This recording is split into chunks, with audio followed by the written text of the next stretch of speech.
So normally at this time, I have us breathe together. It helps to ground me, and I really like the idea that we are breathing together.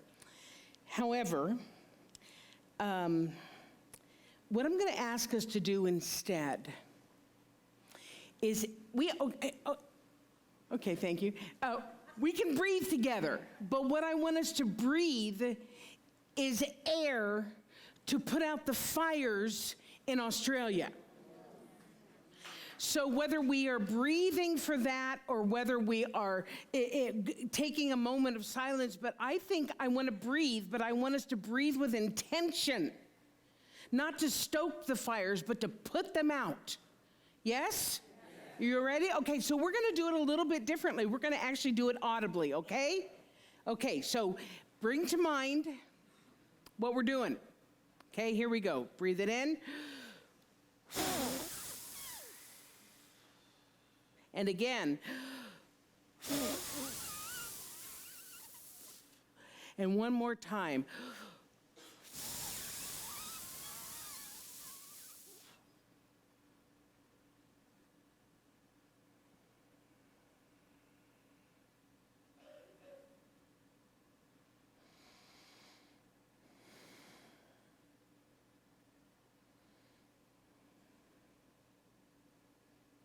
Okay, I think we got the message here.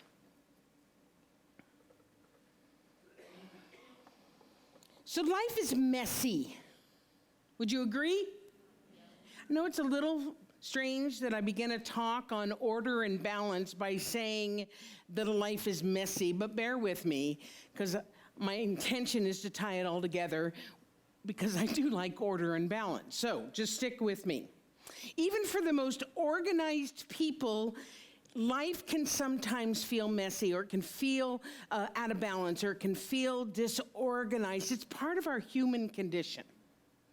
It's one of the reasons I think that we do New Year's resolutions, or we set intentions, or we do our vision, or we do our goals, or something like that, because we recognize that some part of our human life is messy, or it's disorderly, or it's out of balance, and we choose, believe it or not, an arbitrary date on a made-up calendar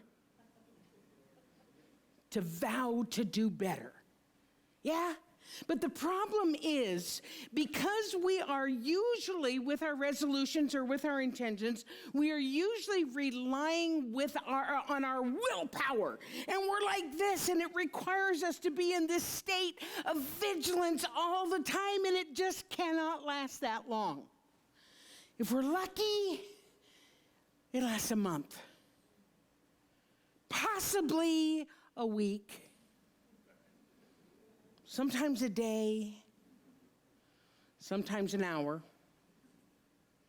Because when we're holding on to something like this with our sheer will and our force, eventually we're going to let our guard down, because we cannot keep that up, and then we go back to our old ways. Anybody, or am I the only one? Yeah, okay, I like the people in the back, they agreed with me. Okay. So I knew that today I wanted to talk about order and balance. I'd already had it planned all week long. So I decided on New Year's Day, I would do a bit of decluttering of my house to get me in the right frame of mind of, order and balance, right? So I did really good. I decluttered underneath my bathroom sinks.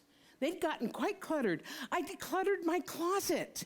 I do that fairly often because I want to make room for new clothes. But anyway, I decluttered my closet. I cleaned up the cat's room, and I got him a new litter box. I was really on a roll. But then, in the middle of it, I got distracted by something shiny and new on Netflix.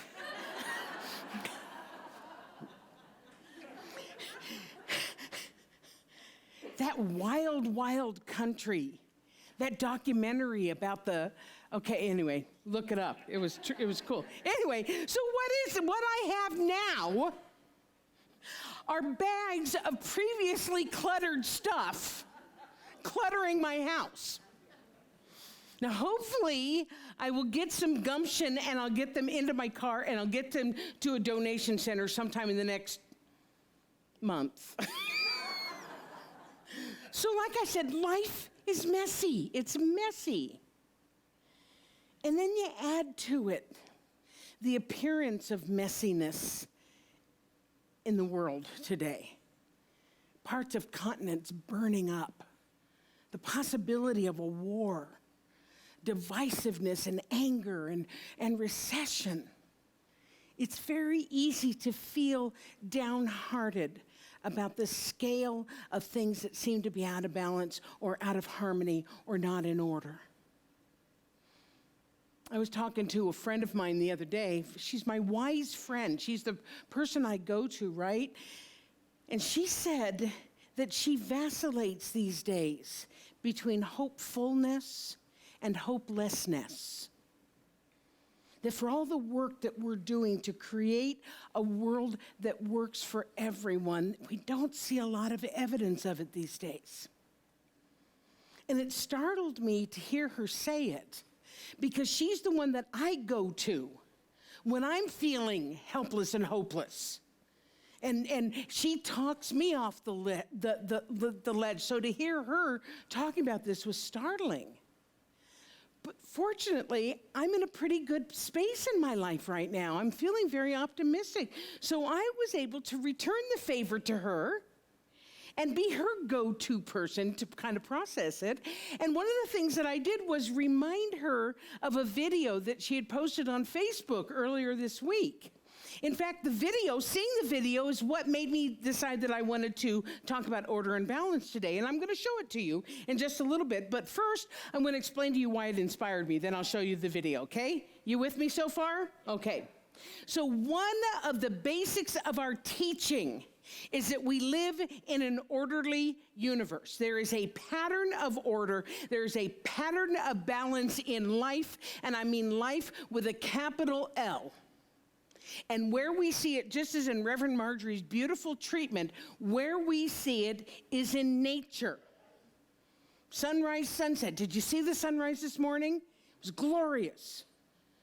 The sunrise and the sunset doesn't get involved in the messiness of human drama. You know what? It doesn't get involved in that. It rises in the east, it sets in the west every day without fail on an orderly basis. Now I know, of course, it is the revolution of the planets that causes the sun to appear to rise and set. But if you're talking about that, you're talking about orderliness on an even larger scale, yes? Rather than just this red ball that goes like this, now we're talking something really orderly. Another example of natural orderliness is mathematics. Now, I am not a math person, so this is particularly funny that I'm using this as an example. And yet, it is the perfect example because math is absolutely, completely orderly and works the same for everyone. Everyone who adds 2 and 2 will get 4. Is that sinking in? Got a really good quote from a guy by the name of A.W. Tozer. He said, if you look at nature, you will discover a mathematical exactness. Without this precision, the entire world would be in utter confusion. 1 + 1 always equals 2, no matter what part of the universe you happen to be in. And the laws of nature operate in beautiful harmony, a harmony that is ordered by God itself. So mathematics is a spiritual law of order. So if there is an error in your checkbook, in your computing, in anything, if there's an error, it is never, ever, ever math's fault. It is always operator error. Always. It's because like with any other physical or spiritual law, Mathematics is orderly, it is exact, and it is divine.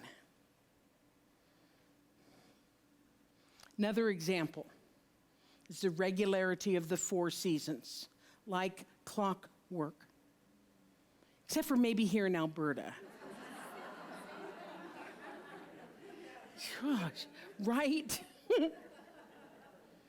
And yes, it does appear that our seasons are being affected by human interference, climate change. But underneath it, the system is still orderly. The system is orderly. So the changes that we see that are brought about is being done by man's ignorance. Ignorance. It's not the universe that has become out of order. It is man who is doing things that appear to make it seem out of order. Because in nature, when something appears to be a natural phenomenon that might be chaotic or destructive, storms or fires or earthquakes or supernovas, there's still order at the center of it. Yes? Are you with me? It is not random, ever. It is orderly. It is a reliable system guided by infinite intelligence whose impulse is growth and expression and expansion. And because this life force energy, this intelligence is back of everything, it means it is part of what we are. It means that the same system of growth and order and expansion is within us. So we have the capacity to use that orderliness in ways that propel us forward. Are you with me? Yeah? Okay. The problem is that we have free will. Problem is that we have the freedom to choose things, and we can and do bring about chaos and messiness in our life. Yet, even as messy as life has gotten, and I know for some of you, life got messy, really messy, really disordered. I get that. And yet, still, at the core of everything, there is order, because the nature of the universe is order. Therefore, ultimately, our spiritual nature is also orderly. We just need to realize it and wake up to it. So here's a good quote by Ernest Holmes. He says, "The whole process of evolution is to produce a being who can consciously cooperate with the evolutionary principle, which is pure spirit. At first, we are ignorant of this because we have not realized that spirit is at the root of every form. Gradually, we are brought to the realization that we are some part of this creative order. This happens in such degree that we become consciously aware of the immediate presence of reality and our relationship to it. In this way, we pass from bondage into freedom." In other words, when we start to understand and recognize this orderliness of the universe, we go from bondage to freedom because we understand it.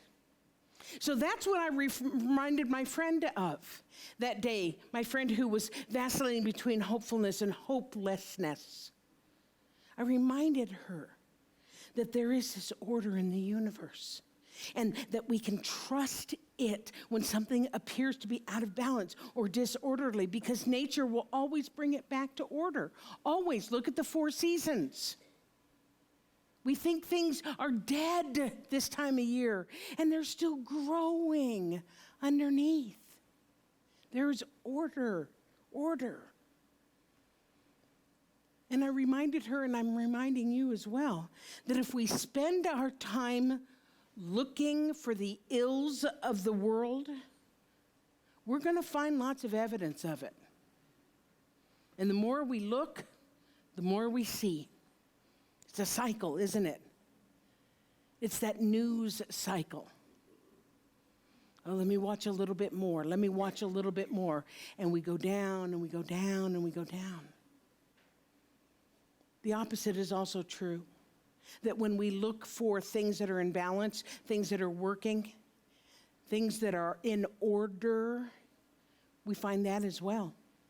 And the same cycle exists, that the more we look, the more we see. For instance, this morning I woke up and I was like, there's something else I need to say about this talk. And I saw this at 5 o'clock this morning. Coincidentally found this picture with a caption about the sacred geometry of dandelions, which is a weed. So if order and balance can be beautifully illustrated by a weed that we take for granted, imagine how much it's going to show up when we are actually looking for it and paying attention to it.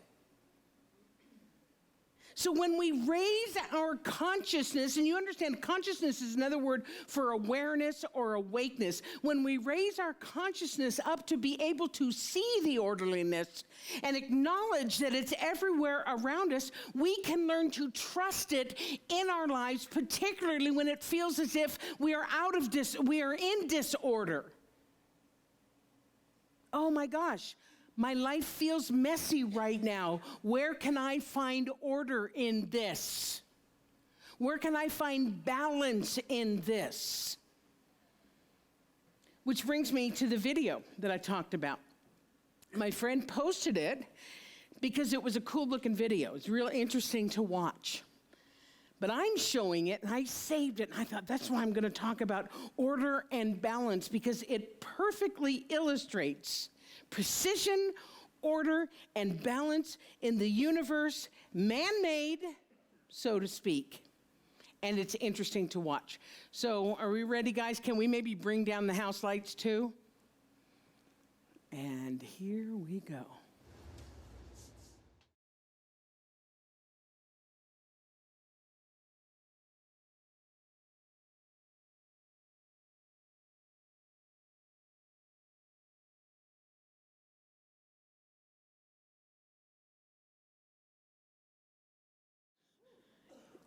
Cool, right?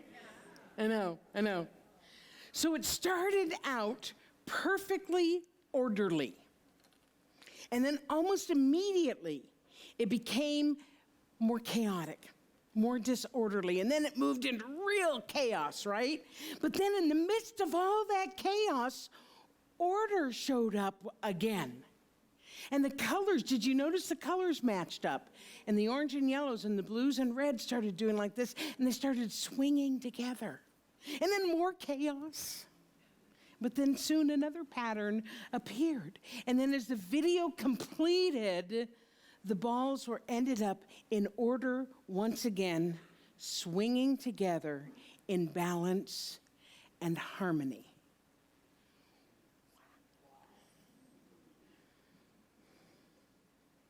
So where are you in your life right now? Are you in the what the hell is going on stage? Are you in the color matching up but not quite with the rest of the ball stage?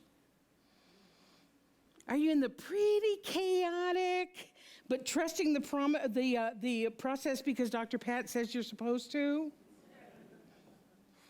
Maybe you're in the everything's lining up stage. Woohoo! Wherever you are, understanding that there is order, understanding that there is beauty and harmony all around you, and trusting it in spite of appearances. Trusting the orderliness of the universe. Because here's the thing, folks. It's going on around you whether you know it or not. It can't help itself. It is an orderly universe. So it's our responsibility as conscious beings, as evolving beings, it is our responsibility to work with it, to trust it, and to use it. I'm going to close with one more quote from Ernest Holmes. We need to stop denying the nature of the universe. It is good, harmonious. It is for us, not against us. If we have arrived at the point where we have complete confidence in its perfect action, in its ability to create, maintain, and sustain life within us today, to supply us with all our needs, then that is what it will do for us today, tomorrow, and on into the future. That's all I got to say about that. I love you, and so it is.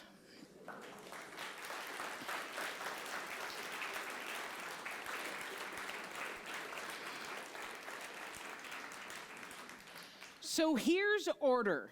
Here's orderliness.